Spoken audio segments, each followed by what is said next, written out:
Hello and welcome back to another one of my Sims 4 speed building videos, and today I am making a modern house called Overhang, and I decided to make this house for the new world's new crest that has come to The Sims 4, so I started building it quite a while ago, in fact before New Crest actually came out, which is why I'm currently building it in Willow Creek. As you can see, I'll eventually move it over into New Crest later when I download the world in terms of in terms of time when I was actually building this. So as you can see, it shares some similarities with one of my Sims 3 houses, that being New Simplicity, because it has this great big brick wall that divides one side of the house from another, and you can see it there.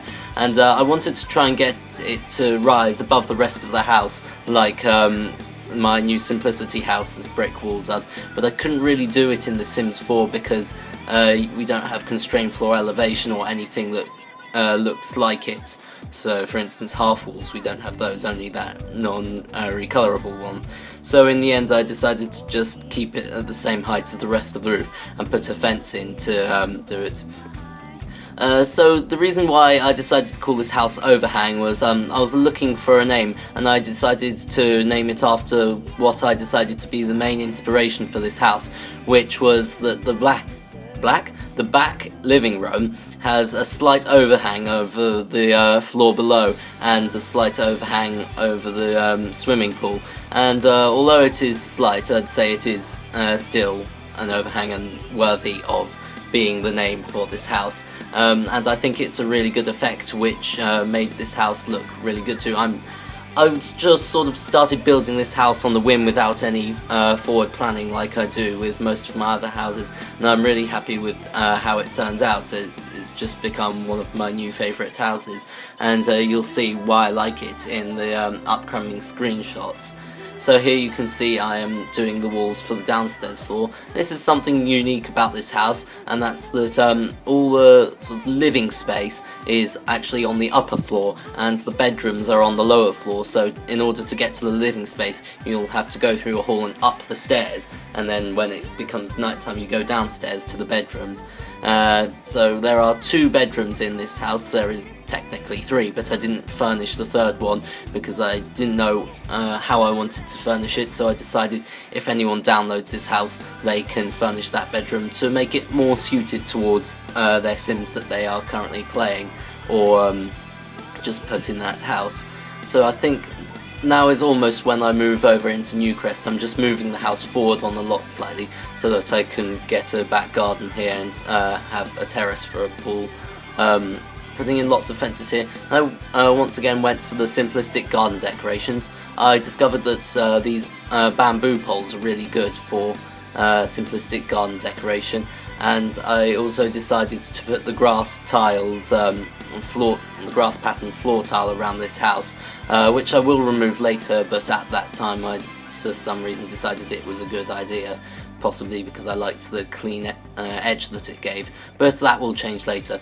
So I'm putting some flowers here in the garden boxes, or the window boxes rather. I like that, just having some garden boxes outside the window that just have flowers. It makes outside of the house just look a bit more cheerful and colourful. And there's also this roof garden which I will later be putting a barbecue on, because it's outside the kitchen. You can just walk through there, through the dining room, into the kitchen and start your grilling. So here, back in the upstairs, I've got a lot of brick patterns, especially in the brick section of the house, because I wanted it to reflect the outside on the inside, and then just putting in a basic flooring for each of the rooms. Once again, there is an unfurnished room on the upstairs floor. That's simply because it was just too thin and I didn't know what to put in there. On the other end I put the bathroom, but it was just a very thin room, but I didn't want to block access completely from it, so I put a secret bookcase door into it from the study room, which you will see later on in the screenshots.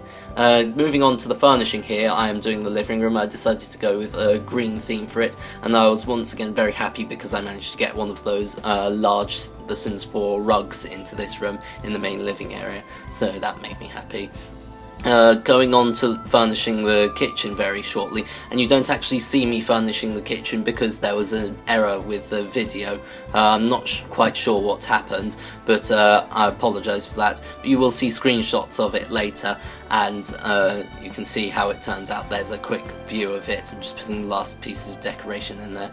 So I'm putting the dining room or dining area in here on the other end of the kitchen, just putting some basic decorations like some dish holders at the end, and making a sort of little display with plant pots and end tables and that nice statue that came with Get to Work, I think. So after I'm doing that, I decided to go through and put some lighting in for the house at night time, and then as you can see I decided to move on to furnishing the outdoor terrace garden, putting the barbecue in there and some planters in case your Sims want to plant some things.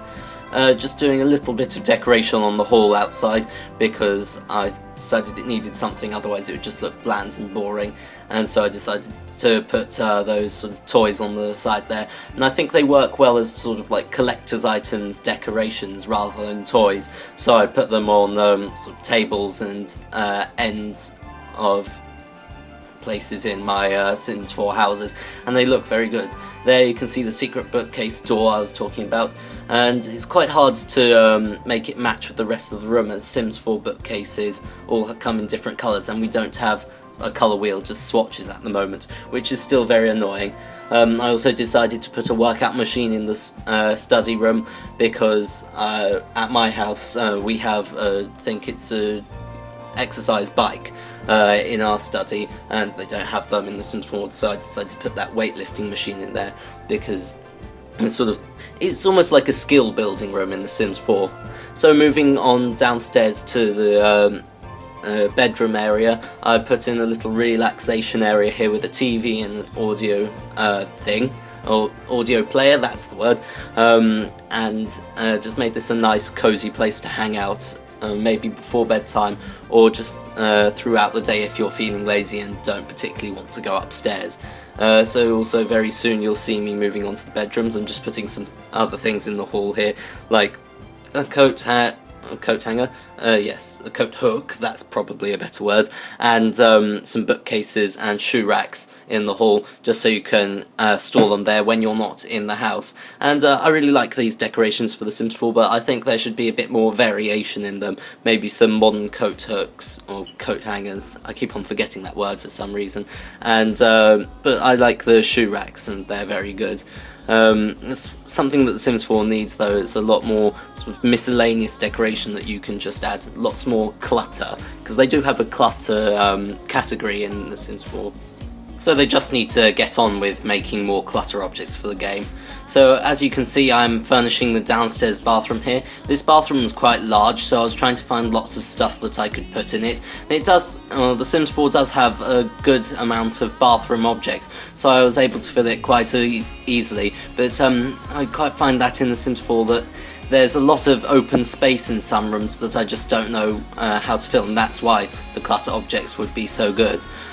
Here is the ensuite bathroom to the master bedroom in the house. It's the only room in the house without a window, I believe. Yeah, I think it is the only room in the house without a window, unless the bathroom upstairs doesn't have one. I can't remember, you can see that in images later. So here's the master bedroom. I went with a red theme because I thought it was easy to match the pieces of furniture, given as we only have swatches in the game. So as you can see, yes, I'm just putting more decorations in, lots of wall decorations, and just putting the lighting in this time at nighttime, and I'm also using those circular rugs to make a nice effect of a big carpet. Now this room is the second bedroom, and I'm really proud of my furnishing with this room because of that wall that you can see I installed first with the two bookcases and the side table and the television with the sort of columns. I just thought it looked nice and almost as if it was a one-piece thing. So as I was saying, I was really proud of my furnishing on this build, especially in this room. So I think after this I'm just going to go on to do or just tidy up the garden of this build, then I think the build is just about over and we are going to transition into screenshots. In fact, here are the screenshots right now. So here's a shot from the front of the house. I'm going to talk about something a little different during these screenshots. You can just have a look at the views from around the house and work out where they are. Basically, I just want to say I've had a couple of ideas for things I'm going to put on this channel, and I'm going to try my best to get at least 2 videos up a week, because obviously I'm not very experienced at this whole YouTube thing yet, but I want to make a good effort into doing that. So I'm going to be doing something fun with The Sims 3, and I'm going to be revamping the Mario Kart videos in a way so that it's not just the straight upload from the Mario Kart TV footage. I'm going to be doing something fun with that, which I hope will make them a bit more interesting and make it so that it's not just me watching them. So you can look forward to that if you do enjoy my content, and that will be coming later this summer, I hope. So coming back onto the screenshots here, you can see the master bedroom downstairs, and there's the view over the swimming pool in the background. Here's the study room with the workout equipment in the back, as I said, and then moving on, here's the downstairs bathroom. As you can see, there are windows in this, as I said, and just lots of nice furniture. Here are some four floor plans of the building. Here's the ground floor and the top floor, and finally the roof. So I wanted to thank you all very much for watching this video, and goodbye.